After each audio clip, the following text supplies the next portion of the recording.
Sa atong silingang lalawigan, patay ang 67 anyos nga radio black timer uman banhigi sa may barangay Piapi, Dumaguete City, Negros Oriental, Kaginambuntag. Ani ang report. Dead on the spot si Mercenarios Dindo Generoso, usa ka black timer o commentator sa pipila ka mga radio station sa Dumaguete City, human banhigi. Nakahiagom og sawad pinusilan ang nagkalain-laing bahin sa iyang lawas ang biktima nga mohinungdan sa hinanaling kamatayon. Adunay 7 ka mga buslot kay gituang agi sa mga bala ang windshield sa sakyanan sa biktima.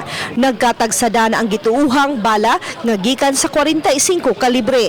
Sa investigasyon, nagsubay ang gisakyan sa biktima sa Hibard Avenue, paliko na sa AJ Blanco Drive, dihang gipauwanan sa mga bala hangtod nga mibangga ang sakyanan ini sa waiting shed. Gisusi pa sa kapulisan ang CCTV footage aron matumbok ang mga suspect. Nagtuo ang kapulisan nga may kalambigitan ang krimen sa trabaho sa biktima. Samtang gikondidar sa Dumaguete Press Club o sa Commission on Human Rights ang nahitamong pag-ambush. Subay niini, naalarma na ang CHR sa kutay nga mga pagpatay nga nahitabo sa lalawigan sa Negros Oriental. Uban ni Vic Camion, Chona Carrion, Balitang Bisdak.